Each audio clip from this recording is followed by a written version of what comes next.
Live streaming is on. Qui n'a pas encore qui n'est pas encore parfaitement au point, mais je pense qu'on a quand même réussi à faire un système qui devrait fonctionner. Vous nous direz ce que vous en pensez à la fin. Donc, l'idée aujourd'hui, c'est de parler d'un sujet qui est la prévention des cancers des voies aérodigestives supérieures ou des cancers qu'on appelle aussi les cancers ORL. C'est une idée qui a émergé de l'association entre le GFLUC et Unicancer qui est le groupement, l'association des centres de lutte contre le cancer. Et donc, le docteur Berkane va parler également, je vais la présenter brièvement dans la diapo qui suit. Elle est médecin addictologue à Gustave Roussy. Elle fait partie du groupe Unicancer Onco-Addiction. Et moi, je suis le docteur Brusquin. Je suis chirurgien ORL à Gustave Roussy. Voilà. Donc, on va démarrer. Tu vas passer les diapos. Donc, l'idée, c'est qu'on va demander à tout le monde de bien éteindre les micros et on veut juste vous prévenir. À la fin, il y aura un moment de questions-réponses si vous le souhaitez.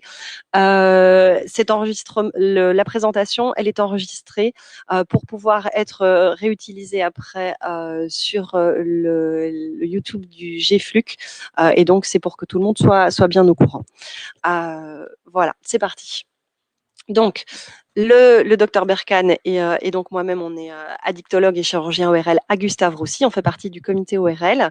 Le comité ORL, c'est un groupement de médecins qui s'occupent des pathologies de la tête et du cou. Et donc, c'est pas mal de parler aujourd'hui d'ORL parce que finalement, le mois de novembre, c'est le mois sans tabac. Donc, on va quand même parler beaucoup de tabac. Et la prévention des cancers ORL, la semaine dédiée au cancer ORL est là en septembre. Le mois de septembre, il était un petit peu mouvementé. Et l'idée, de toute façon, c'est de pouvoir faire ce type de projet étalé tout au long de l'année. Alors, quand on parle de cancer ORL, on parle aussi de cancer donc des voies aérodigestives supérieures. Qu'est-ce que c'est d'un point de vue anatomique? Eh bien, les cancers des voies aérodigestives supérieures, ça comporte les fosses nasales, le nez, avec les sinus, la bouche, qu'on appelle la cavité buccale. Et donc, la bouche, c'est la langue, les gencives, le palais, les dents et la mandibule. Et puis, après, il y a tout ce que vous voyez en arrière de ce schéma qu'on appellera le pharynx au sens large, qui est divisé en trois. Le rhinopharynx, qui est en arrière du nez, l'oropharynx, qui est la gorge avec les amygdales et la base de la langue, l'hypopharynx, qui est une zone un petit peu difficile à appréhender, mais c'est la partie juste avant la bouche de l'œsophage. Il y a aussi dans les cancers ORL le larynx. Le larynx, c'est l'endroit que vous retrouvez là où il y a la pomme d'Adam, en fait, et là où il y a les cordes vocales, donc c'est l'organe de la phonation. D'accord. Donc, c'est sûr qu'aujourd'hui, on va parler d'une thématique qui n'est pas extrêmement amusante, hein, puisqu'on va parler de cancer et d'addiction. Je vous promets, par contre, j'ai dit au docteur Berkane, je ne parlerai pas de coronavirus. Les cancers ORL ou les cancers des voies aérodigestives supérieures, c'est fréquent en France. C'est le 5e cancer le plus fréquent. Ça dépend un petit peu de ce qu'on prend en compte en fait dans ce type de cancer. La majeure partie de ces cancers vient des muqueuses. Les muqueuses, c'est la surface rouge ou rose que vous voyez à la surface de la langue ou de la gorge. Et ça, c'est ce dont nous allons parler aujourd'hui. Il y a des cancers qui sont des cancers rares, dont on ne parlera pas, qui surviennent à partir des glandes salivaires, de l'os qu'on peut avoir dans la mâchoire ou d'autres structures qu'on peut avoir au niveau des voies aérodigestives supérieures. Ça concerne à peu près 18 000 personnes en France sur les dernières années et 5 000 décès liés à ces cancers sont recensés. Les cancers ORL sont beaucoup plus fréquents chez les hommes que chez les femmes. Ils sont tout de même en majoration chez les femmes et on va voir leurs différents facteurs de risque. Vous avez ici des images, hein, les photographies qui ont été prises, elles ont toutes été prises chez des hommes. Vous voyez sur la gauche une lésion de la langue, ça peut se présenter de cette façon. Vous voyez sur l'image du milieu une lésion qui est sur le voile du palais et sur la gorge. Et sur la dernière image à droite, vous voyez une petite lésion blanche qui peut être un cancer débutant. Toutes les lésions blanches ne sont pas des cancers, bien sûr, mais ça peut avoir cet aspect-là. Alors, les principaux facteurs de risque des cancers des voies aérodigestives supérieures, ils sont au nombre de 3. C'est vraiment les 3 plus grands facteurs de risque décrits. C'est le tabac, l'alcool, sous quelle que soit sa forme, et on en parlera un petit peu à la fin, les papillomavirus. Les papillomavirus, on en parle depuis 10-20 ans maintenant. Ce sont des virus qui sont responsables du cancer du col de l'utérus, mais qui peuvent également donner des cancers assez particuliers parce qu'ils sont localisés dans l'oropharynx. On le verra tout à l'heure. Alors, en termes de facteurs de risque des cancers, ici, ce sont les facteurs de risque de tous les cancers, toutes localisations confondues. Ce n'est pas spécifiquement les cancers ORL. Pour les cancers ORL, donc il y a le tabac et l'alcool et les virus. Mais donc, vous voyez que un bon nombre de cancers, finalement, peuvent être évités, puisque tout ça, ce sont des facteurs qu'on appelle des facteurs évitables. Et donc, la fraction attribuable aux cancérigènes, qui sont le tabac et l'alcool, elle est d'environ 30%, tout cancer confondu. Voilà. Je vais laisser la parole au docteur Berkane, puisque l'idée, c'était d'introduire sur les cancers ORL, et puis maintenant de parler de prévention de tabac et de ces fameux facteurs de risque. Voilà, à tout à l'heure.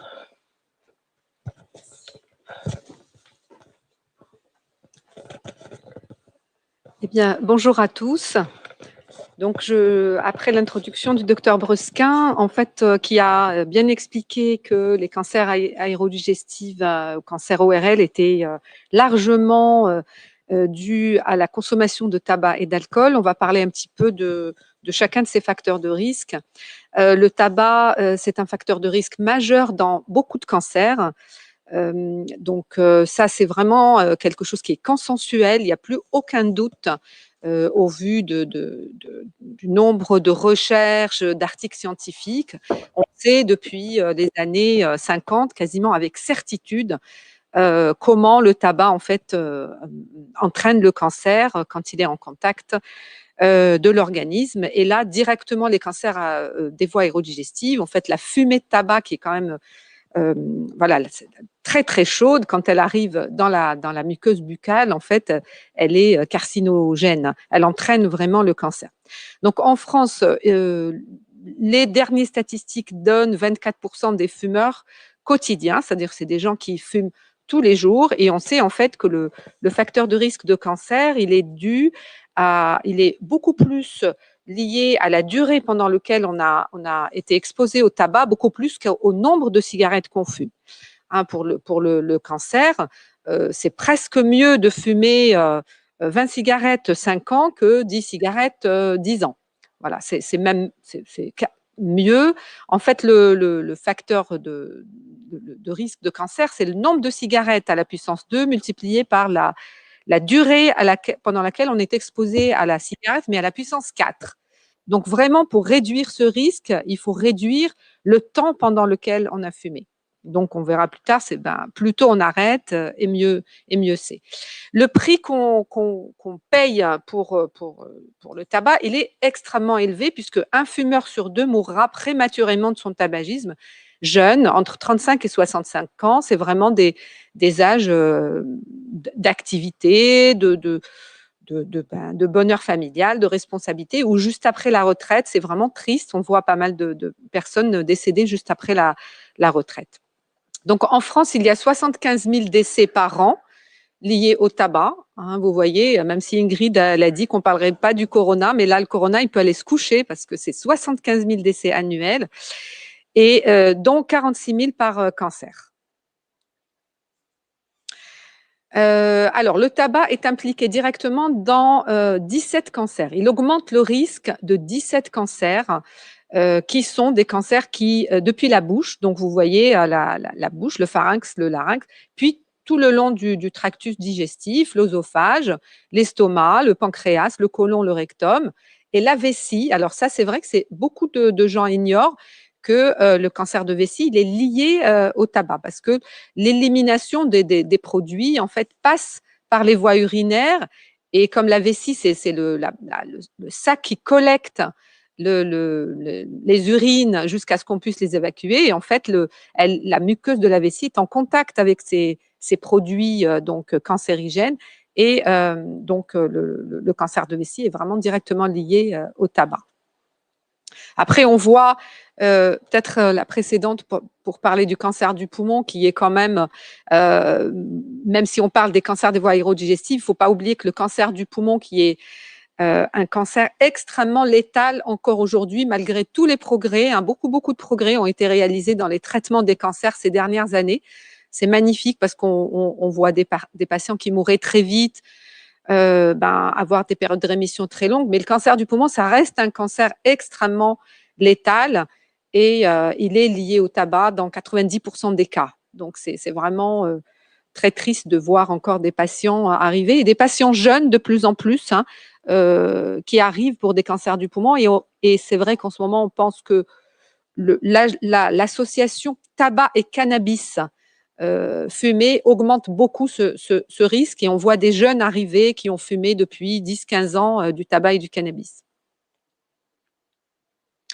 Le tabac, vous le savez, ne donne pas que les cancers. Il y a énormément d'autres maladies très invalidantes liées donc qui sont des conséquences du tabagisme, dont les plus importants sont les maladies cardiovasculaires et bronchopulmonaires, avec à noter donc les infarctus avec des conséquences assez graves, et puis la bronchite chronique obstructive, la BPCO, qui est extrêmement invalidante parce que en fait ça limite le souffle, c'est-à-dire que les personnes ont après une limitation fonctionnelle très importante. Ils n'ont plus d'efforts pour marcher, pour faire leur ménage, se laver. C'est vraiment quelque chose d'extrêmement invalidant et c'est lié directement au tabac et sa prévention est fondamentale.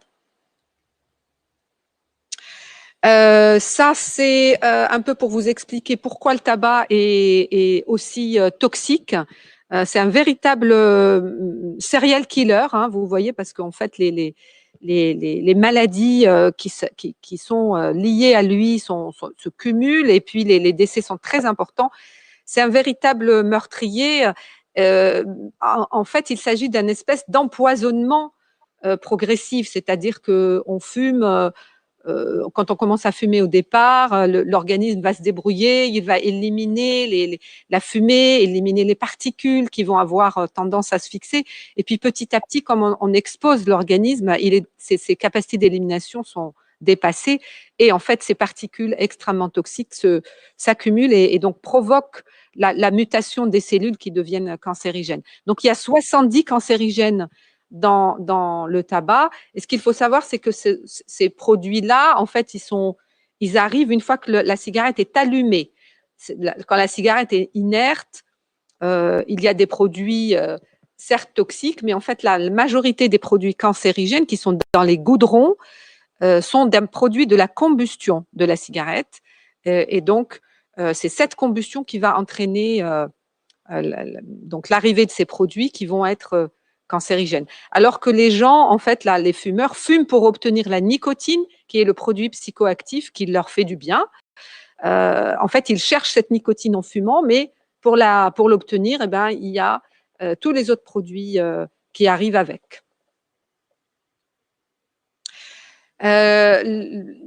Tout l'intérêt, en fait, c'est de pouvoir arrêter et d'arrêter aussi rapidement que possible. C'est un micro probablement. Tout l'intérêt, c'est d'arrêter de fumer et d'arrêter précocement. Et dans l'idée d'arrêter, en fait, il y a comme une amputation. On arrête. Et en fait, la réalité, c'est qu'on ajoute beaucoup de bénéfices. L'arrêt du tabac, c'est vraiment quelque chose de très positif. Très rapidement positif, puisque vous voyez sur cette slide que 20 minutes après la dernière cigarette fumée, on a une tension artérielle qui baisse, une fréquence cardiaque qui diminue, et ça c'est très important dans les problèmes cardiovasculaires.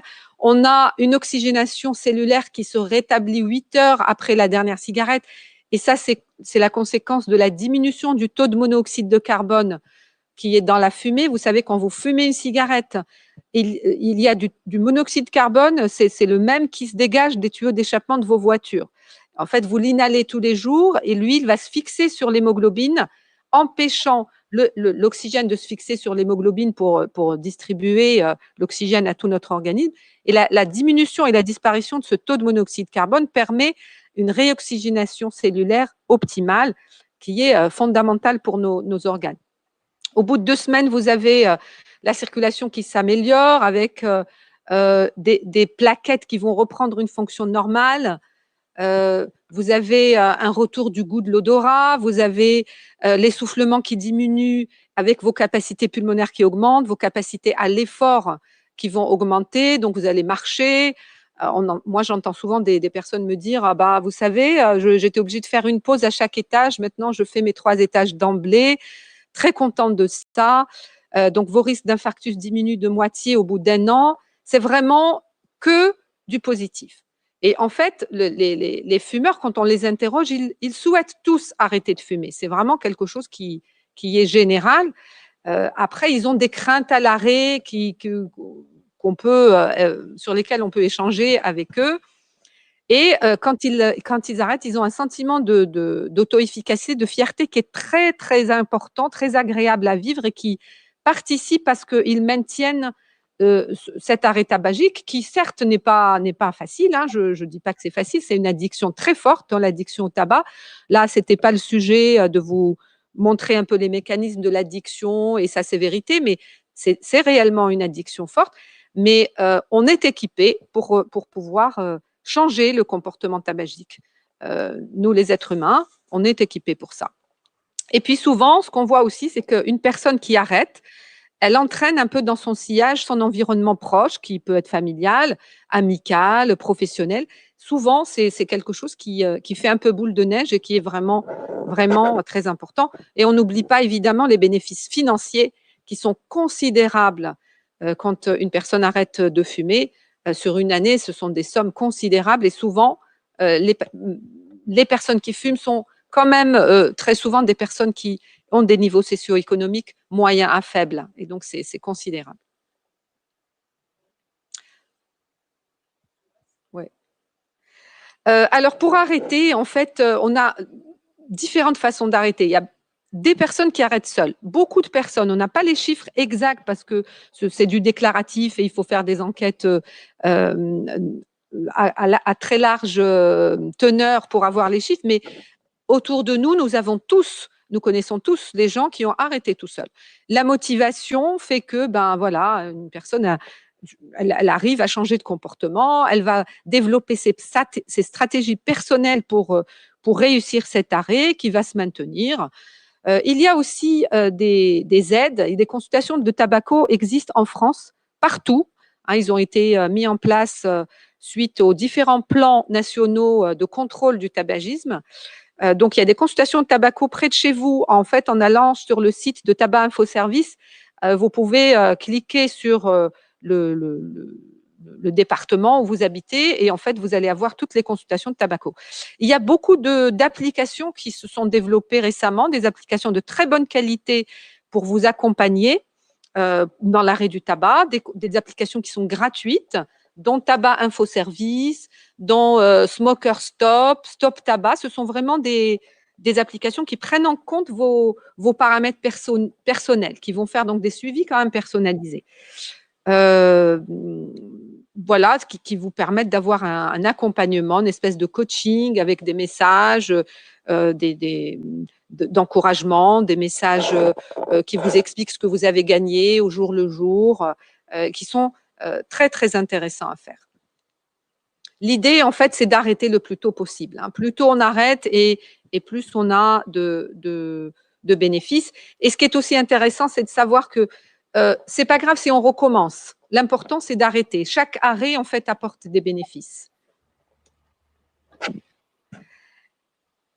Alors, le deuxième facteur de risque dont vous a parlé Ingrid tout à l'heure, c'est l'alcool. C'est un thème qui est un peu plus délicat parce que sur le tabac, on sait que l'arrêt du tabac, on sait que le tabac consommé même à 1 cigarette par jour, voire même par tabagisme passif, est très toxique. Sur l'alcool, les recommandations, elles sont pas aussi claires. Alors, en population générale, c'est-à-dire que quand les gens ne sont pas malades, l'idée, c'est de réduire, parce que quand même, l'alcool est responsable de 8 cancers. On va vous montrer la diapo après. Mais quand même, on sait que 41 000 décès sont liés au cancer, dans 16 000, à l'alcool, pardon, dont 16 000 par cancer. Avec donc dans 65% des cancers de la bouche, du pharynx, de l'œsophage, qui sont liés directement à l'alcool.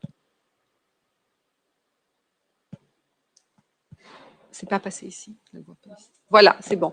Voilà, les cancers donc liés à l'alcool sont, comme pour le tabac, les cancers du tractus digestif, donc essentiellement la cavité buccale, l'œsophage, le colorectum et le foie, hein, les cancers du foie. Et puis, il participe aussi dans les facteurs de risque du cancer du sein. Les maladies qui sont liées à la consommation d'alcool hors cancer donc, sont connues depuis très longtemps. Il participe aux accidents vasculaires cérébraux via le fait qu'il augmente la tension artérielle. Il participe à la détérioration intellectuelle, les troubles cognitifs, sur des consommations régulières et importantes. On a vraiment des détériorations intellectuelles avec à l'extrême les syndromes de Korsakoff, qui sont vraiment des démences extrêmement sévères qu'on voit chez des personnes jeunes qui consomment régulièrement et abusivement. Et puis, n'oublions pas chez la femme enceinte, le syndrome d'alcoolisation fœtale, qui en France se voit encore, malgré les messages de prévention, on voit encore des enfants avec des malformations fœtales. Et bien sûr, la cirrhose hépatique qui nécessite en traitement extrême les transplantations hépatiques. Donc, c'est vraiment des problématiques gravissimes. L'alcool et le tabac ont un effet synergique. En fait, quand ils sont présents chez un consommateur régulier et abusif, ils vont multiplier par 45 le risque de cancer des voies aérodigestives. Donc, c'est extrêmement important. L'un, en fait, facilitant l'action toxique de l'autre. En fait, ils s'amplifient. Tous les deux s'amplifient et leurs risques se multiplient. Ils ne se surajoutent pas, ils se multiplient. Alors, quelles sont les recommandations actuelles pour éviter ou réduire, pas éviter, je retire le terme, pour réduire le risque, c'est de consommer, de tendre vraiment vers une consommation très modérée, c'est-à-dire que actuellement, le Santé publique France a modifié ses quantités en 2019 pour les mettre à 2 verres par jour, quel que soit le sexe, alors que c'était initialement différent, quel que soit donc le genre, et pas tous les jours. Ça, c'est vraiment très important. 2 verres par jour et pas tous les jours. Alors, qu'est-ce que c'est les verres? Vraiment être très clair par rapport à ça. Les verres d'alcool, c'est la quantité d'alcool contenue dans un verre d'alcool, c'est 10 grammes d'alcool pur. Et vous voyez qu'en fait, plus vous augmentez les degrés, plus le volume doit diminuer pour qu'on puisse rester dans les 10 grammes d'alcool pur. Donc, moi, j'entends souvent des gens me dire, mais moi, je ne bois pas d'alcool. Mais en fait, pour eux, le vin, par exemple, n'est pas un alcool ou la bière n'est pas un alcool. Pour eux, l'alcool correspond aux alcools forts. Donc, un verre de vin est équivalent à un verre de pastis de whisky, une coupe de champagne et un demi de bière. Donc, vraiment être au clair avec ça. Et puis, les gens, quand ils nous disent qu'ils boivent de verre, nous, on pose toujours la question, quel genre de verre? Parce qu'on sait que les verres maison qu'on sert à la maison, le whisky qu'on sert à la maison n'est pas le whisky servi dans les brasseries. Donc, on doit toujours calculer sur la base du verre standard qui est ce que vous voyez sur les slides.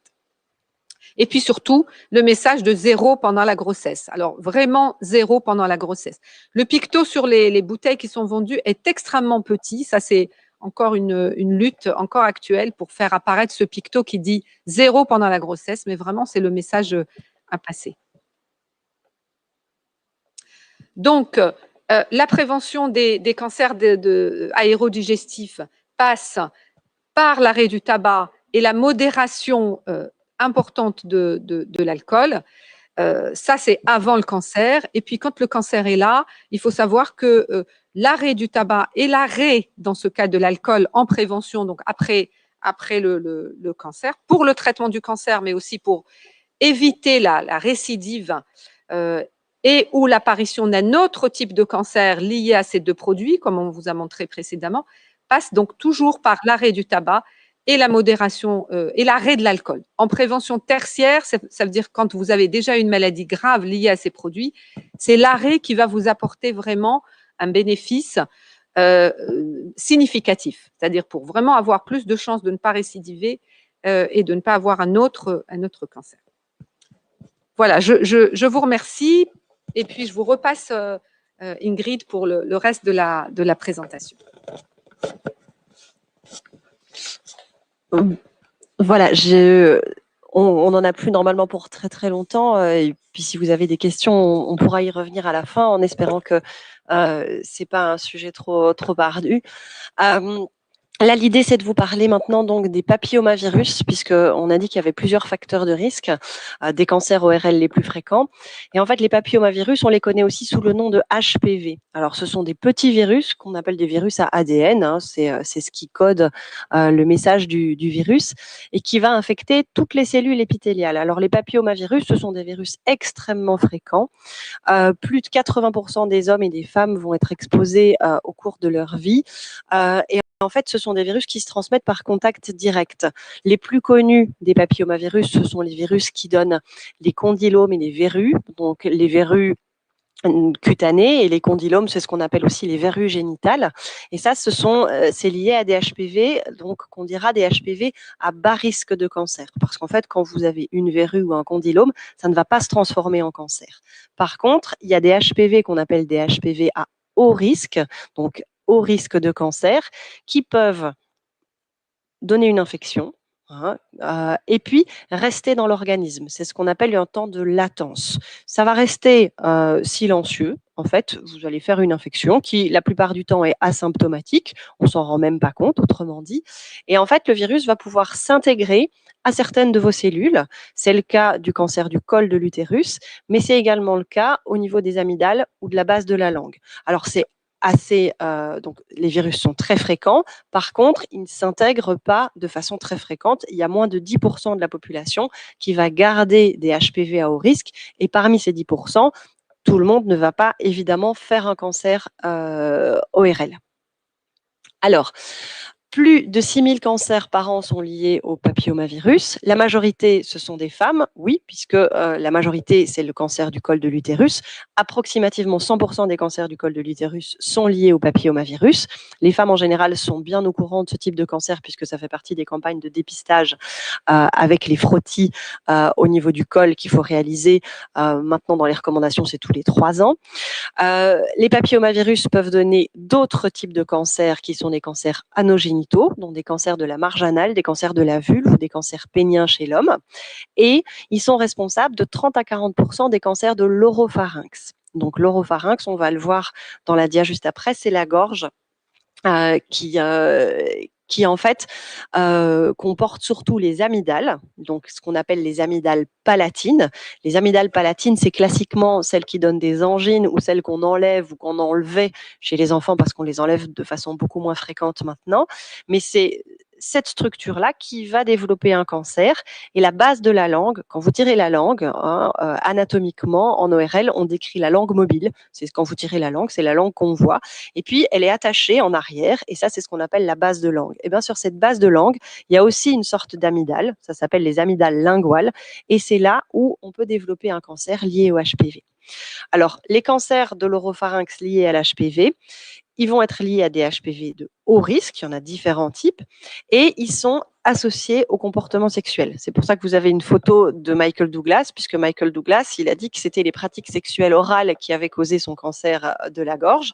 Je ne sais pas s'il était fumeur ou buveur, donc je ne sais pas si on peut l'imputer que au papillomavirus, mais c'est vrai que les infections à HPV et le cancer oropharyngé lié à l'HPV, il est lié aux pratiques bucogénitales, et on sait que la durée de la vie sexuelle, l'âge de début et le nombre de partenaires, plus évidemment le nombre de partenaires augmente, plus l'âge de début est précoce et plus la durée de la vie sexuelle a été importante, plus le risque va être important de cancers liés à l'oropharynx. Alors, néanmoins, on sait que ces cancers apparaissent également chez les fumeurs et un peu plus souvent chez les fumeurs de tabac et de cannabis. Probablement, ce n'est pas lié au cannabis, probablement c'est plutôt lié au comportement des gens qui fument du cannabis et de leurs pratiques probablement sexuelles. Mais ça, c'est vrai que ça n'est pas décrit. Alors, ce type de cancer, il ne se dépiste pas comme le cancer du col de l'utérus, mais on sait qu'il a une meilleure réponse au traitement. Et donc, en général, c'est plutôt, entre guillemets, une bonne nouvelle d'avoir un cancer lié à l'HPV en ORL parce que ça fait partie des cancers quand ils sont de petite taille qui répondent très bien au traitement. En termes de prévention pour ce type de cancer, eh bien évidemment, il y a les campagnes de vaccination. Alors, la vaccination ne se fait pas chez les adultes. Ça n'a pas de sens parce que le virus, eh bien, tous les adultes, on y a été exposés il y a bien longtemps. Et donc, j'ai dit qu'il y avait une période de latence. Et en fait, au moment de cette période de latence, ça ne sert à rien d'être vacciné parce que ça n'éliminera pas le virus. Le virus, il n'est plus actif, il est dormant, mais il est là. Par contre, il faut vacciner les jeunes adolescents ou les enfants un petit peu grands. Maintenant, les recommandations en France, c'est de vacciner toutes les filles et tous les garçons. Tous les garçons, c'est récent puisque ça fait 1 an ou 2. Et l'âge de vaccination, c'est entre 11 et 14 ans. Il y a des rattrapages possibles ultérieurement entre 15 et 19 ans. Et en fait, les 2 vaccins les plus connus, c'est le Gardasil et le Cervarix, qui protègent contre les papillomavirus de haut risque qui vont donner les cancers du col et des cancers ORL. Ça ne protège pas évidemment de tous les papillomavirus. Et ça va protéger des papillomavirus à bas risque qui sont responsables des verrues et des condylomes. Voilà. Alors, en termes de dépistage, il n'existe pas de stratégie de dépistage pour les cancers ORL. On ne peut pas aller chez son ORL ou chez son médecin traitant pour dire je voudrais faire un dépistage de cancer ORL parce que j'en ai entendu parler. Il n'y a pas de frottis, il n'y a pas de test qui existe à l'heure actuelle. Ça viendra peut-être, mais en tout cas, pour le moment, ça n'est pas disponible. Par contre, ce qu'il faut absolument faire, c'est la campagne Make Sense, c'est là-dessus qu'elle est basée. C'est si vous présentez un symptôme qui dure plus de 3 semaines, il ne faut pas hésiter à consulter. Surtout si vous êtes consommateur de tabac, d'alcool, ou si vous pensez que vous avez pu être exposé à du papillomavirus. Évidemment, tout le monde peut avoir mal à la gorge. Évidemment, tout le monde peut avoir mal à l'oreille et tout le monde peut avoir le nez bouché. Tout le monde peut faire une angine, un rhume, une pharyngite. Ça, c'est évident. Mais une angine, une pharyngite, au bout de 2 semaines, en général, c'est résolu, surtout si vous avez eu un traitement. Et donc, si vous avez des symptômes qui durent plus de 3 semaines, il faut vraiment consulter. Ça fait vraiment partie des messages qui doivent passer parce que la majorité des cancers ORL sont diagnostiqués à un stade avancé et ça réduit les probabilités de guérison. Alors, ce n'est pas nécessairement parce que les gens tardent toujours à consulter, c'est parce que parfois, on n'a pas tellement de symptômes. On peut avoir, quand ça touche le larynx, on a la voix qui est éraillée. Ça se voit assez rapidement. Mais quand c'est plus bas dans la gorge, parfois on a juste une petite gêne à la déglutition, des choses comme ça. Il vaut toujours mieux consulter pour rien que attendre trop tard et de laisser évoluer une maladie qui, après, pourra être plus difficile à traiter. Alors, donc, pour conclure, la meilleure prévention, et en médecine, c'est valable quasi pour tout, c'est d'éviter d'avoir des problèmes. C'est valable dans la vie en général aussi. Alors, l'éviction des facteurs de risque, c'est la meilleure des préventions primaires, donc pour éviter d'avoir des cancers. Et donc, il faut essayer autant que possible d'éviter de fumer, de consommer de l'alcool avec vraiment modération. Et je pense qu'on peut recommander la vaccination chez les enfants. On n'a pas encore d'effet sur les cancers ORL, mais il n'y a pas de raison que ça ne soit pas efficace. L'arrêt du tabac et la modération de l'alcool, c'est toujours bénéfique, quel que soit votre âge ou quel que soit l'état de santé, le vôtre ou celui des personnes qui vous entourent. Et il ne faut jamais hésiter à consulter en cas de symptômes et à demander de l'aide, que ce soit pour l'arrêt du tabac ou l'arrêt de l'alcool. Plus on essaye, plus on y arrive. Et se faire aider, il y a des professionnels qui sont là pour ça. Ça peut passer par d'abord le médecin traitant et puis après des professionnels de l'addiction. Mais vraiment, il y a des moyens et il ne faut pas hésiter à y faire appel parce qu'on sait que c'est difficile. Voilà. On voulait vous remercier de votre attention, remercier le GFLUC et en particulier le GFLUC Paris-Île-de-France et les groupes Unicancer, Tête et Cou et Onco Addiction. Voilà. On peut passer la diapo suivante qui dit juste merci à tout le monde d'avoir été là parce que c'est un sujet qui n'est pas nécessairement agréable et qui est un petit peu ardu en ces périodes un petit peu compliquées. Si vous aviez des questions ou quoi que ce soit, vous avez mon mail qui apparaît ici et on va vous envoyer normalement, votre GFLUC va vous envoyer un questionnaire sur la présentation d'aujourd'hui pour savoir si ça vous a intéressé et ça vous a apporté des informations et si il y a des choses qui doivent être modifiées parce que l'idée, c'est que ça évolue évidemment, c'est de pouvoir le refaire de façon régulière si besoin et il faut qu'on s'adapte. Alors ici, on n'a pas tout à fait l'habitude de faire des présentations avec une salle vide, donc c'est vrai que l'interaction est pas évidente pour nous. On espère que ça a quand même pu vous apporter des informations intéressantes. On est là pour les questions, si vous avez des questions. N'hésitez pas à prendre la parole, à ouvrir vos micros ou par chat. Hein. Je pense qu'on peut les voir, par chat aussi.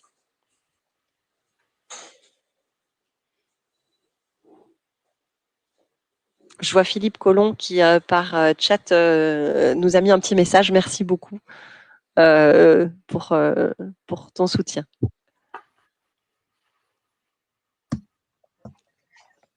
Bonjour. Bonjour. Oui, j'ai pas de questions. Je voulais juste vous remercier parce que c'était vraiment très clair et c'était très convaincant sans être moralisateur ou donneur de leçons. Donc un grand merci pour cette présentation. Ah ben, tant mieux. Merci de votre commentaire. C'est gentil. Tant mieux si ça vous a plu. Et c'est vrai que oui, c'est un sujet qui est pas extrêmement joyeux, qui n'est pas toujours porteur de messages qui sont forcément mainstream ou qu'on a envie d'entendre. Mais c'est vrai que c'est la réalité parce que nous on la voit au quotidien et c'est vrai qu'on peut pas tellement la modifier.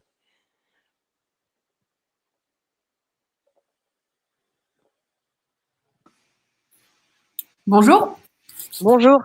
Alors, Lamia Kalal, j'ai une petite question qui va peut-être paraître, je ne sais pas comment dire, légère, mais vous avez parlé de la consommation d'alcool, par exemple, en disant qu'il est mieux que limiter à 2 verres par jour. Est-ce que ça peut aussi être compté sur la semaine, par exemple, si on ne voit pas de la semaine, mais qu'on veut faire un grand dîner ou une grande fête le week-end, est-ce que ça revient au même? Ou est-ce que c'est pas pareil de boire 2 verres par jour et de boire 8 verres le samedi? Donc, est-ce que c'est sur la consommation hebdomadaire, quotidienne versus hebdomadaire? Je passe au docteur Berkane. Merci pour cette question. Effectivement, c'est quelque chose qu'on entend. En fait, vous me parlez d'une pratique un peu qu'on a vu arriver en France, là, qu'on appelle le binge drinking, qui est de ne pas ou pas forcément, mais en tout cas 8 verres, c'est le binge drinking. Ça dépend sur 8 verres si c'est sur 12 heures, c'est pas du binge, mais si c'est sur 2 heures, c'est du binge. En fait, ces alcoolisations-là, elles sont extrêmement toxiques en aigu. C'est-à-dire, en fait, leurs conséquences, elles vont plus être aiguës, c'est-à-dire occasionner des accidents aigus de type chute, de type comportement à risque, par exemple des prises de risques sexuels, puisqu'on parlait tout à l'heure de risques sexuels. Et puis aussi l'alcoolémie qui va arriver très, très, très haut dans le cerveau sur une durée très, très courte, en fait, expose à des troubles neurologiques plus grave, c'est-à-dire vous allez avoir des blackouts. Vous savez bien, le blackout, c'est cette amnésie totale le trou noir de ce qui s'est passé la veille avec des comportements que vous ne contrôlez pas du tout. Donc, ces consommations importantes sur le week-end, elles vont exposer plus à ce genre de choses. Donc, elles ne sont pas recommandées. En fait, on préférerait que les gens boivent 1 verre par jour toute la semaine plutôt que de boire 8 verres en une occasion, parce que cette montée d'alcoolémie et le fait que l'organisme est sollicité pour éliminer l'alcool. Vous savez, en fait, l'alcool, c'est un produit que ne sait pas stocker l'organisme. L'organisme, il n'a pas où stocker l'alcool. Quand il y a beaucoup d'alcool dans l'organisme, son élimination est une priorité absolue, parce que les produits de dégradation sont un véritable poison. Il n'a pas où les mettre. Il faut qu'il les élimine. Donc, en fait, il va laisser tout tomber pour se concentrer sur l'élimination d'alcool. Et donc, ça entraîne des espèces de processus extrêmement toxiques pour l'organisme. Donc, en fait, voilà, c'est vraiment clairement pas recommandé. Après, si vous buvez à un mariage 4 ou 5 verres, mais sur plusieurs heures en mangeant, ça passe. C'est pas un problème. C'est vraiment de boire beaucoup sur une période courte qui est extrêmement toxique. Merci beaucoup et merci pour cette présentation très claire. Alors, il y a une question qui arrive par chat. Conseilleriez-vous l'hypnose comme instrument d'arrêt du tabac? Alors, comme je vous ai dit, pour l'arrêt du tabac, en fait, il y a, pour nous, les professionnels de la santé, ce qui est validé, c'est-à-dire ce qui est validé, c'est ce qui a fait ses preuves d'efficacité selon un processus, vous savez, d'études randomisées en double aveugle, vous savez, voilà. Donc ça, pour nous, ce qui est validé officiellement, c'est les patchs et les pastilles à sucer de nicotine, qu'on appelle les traitements de substitution, la varenicline, le Champix, et le bupropion, qui est le Ziban. Les gens le connaissent sous ce nom-là. Ça, c'est les traitements qui sont validés, en plus d'un accompagnement psychocomportemental. Il y a des gens qui n'ont même pas besoin de traitement. Hein. Ils ont besoin d'être accompagnés, un peu coachés, parce qu'ils fument, parce qu'ils sont soucieux, anxieux, tristes, ce genre de choses. Donc, tout le monde ne relève pas d'un traitement pharmacologique. Des fois, le soutien psychocomportemental est suffisant. Après, il y a ce qu'on appelle les méthodes alternatives, que sont l'hypnose, l'acupuncture, l'auriculothérapie, toutes ces choses-là. En fait, elles n'ont pas fait la preuve de leur efficacité selon les méthodes scientifiques. Par contre, quelqu'un qui y croit fermement et qui veut y aller, on ne le décourage pas. Voilà. Il y a des personnes qui vont faire 2 séances d'hypnose et qui arrêtent de fumer. C'est parfait, on est preneur. L'important, c'est le résultat, d'autant que ce ne sont pas des méthodes toxiques. Ce sont des méthodes qui coûtent de l'argent parce qu'il n'y a pas de remboursement dessus, contrairement aux traitements qui sont remboursés, hormis le Ziban qui a été déremboursé. Elles ne sont pas remboursées, c'est à la charge des personnes. Mais si ça marche, banco, vraiment. En général, moi, ce que j'observe en tant que clinicienne, c'est que les gens arrêtent avec ce en quoi ils croient. Si pour eux, l'hypnose qui a marché sur leur copine ou leur cousin, c'est pourquoi pas. Mais en tout cas, nous, on le pratique pas à l'hôpital et on peut pas envoyer quelqu'un avec une ordonnance pour les séances d'hypnose. Voilà, j'espère que j'ai répondu à votre question. Merci. Et du coup, peut-être moi j'ai une question, parce qu'on n'en a pas parlé, c'est par rapport à la cigarette électronique. Elle n'est pas cancérigène. La cigarette électronique, en fait, le terme consacré maintenant, c'est vapoteuse personnelle parce qu'en fait, elle n'a rien d'électronique. C'est un dispositif qui va dispenser de la nicotine via un liquide qui va être chauffé mais pas brûlé, contrairement à la cigarette.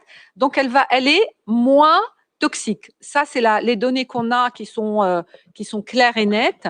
C'est moins toxique.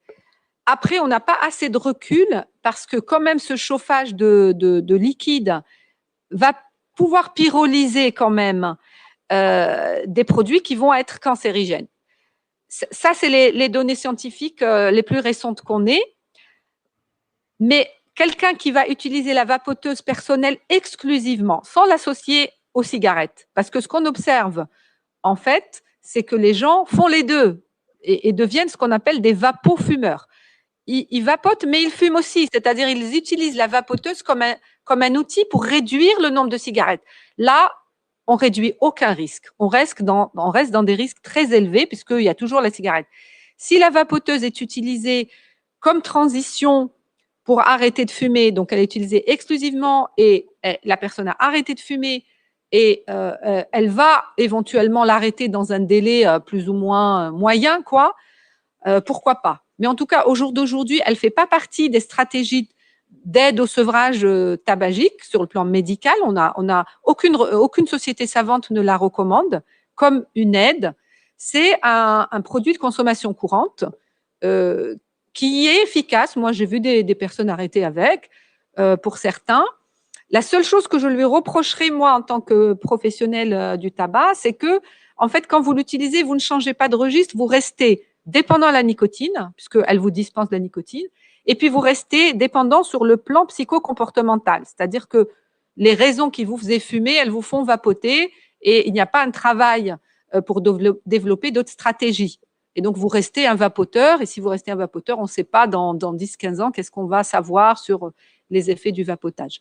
Donc, elle ne traite pas l'addiction, vous maintenez votre rapport de nicotine sur des périodes plus ou moins longues, et vous maintenez aussi la dépendance psychocomportementale avec ce geste donc d'inhaler et d'exhaler une vapeur.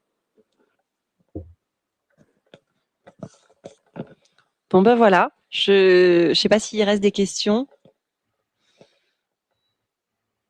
Ou si, parce que là, je pense que on a fait. Je pense que nous, on a fait le tour de ce qu'on voulait vous raconter. De toute façon, si vous aviez des questions, il ne faut pas hésiter à nous contacter. Et puis, ça va être mis en ligne. Donc, faut pas non plus hésiter à y retourner et puis à nous recontacter en cas de besoin. Je pense que Béatrice et Lamia, je ne sais pas ce que vous en dites. Merci pour les commentaires en tout cas. Merci pour vos questions à l'oral et merci pour les commentaires qui arrivent, qui sont tous très sympathiques. Et donc c'est très agréable pour nous. On avait pris le parti d'enlever les masques quand on parlait. On va les remettre quand on va repartir dans le couloir. Hein, donc vous inquiétez pas, on suit les recommandations en vigueur. Et donc on va terminer la présentation ici. On vous remercie. On vous souhaite beaucoup de courage parce que vous devez tous être plus ou moins en télétravail et en cette période quand même un peu complexe. Et puis, peut-être à une prochaine fois. Et encore merci au GFLUC pour toute l'organisation. À bientôt. Au revoir. Au revoir. Merci, au revoir.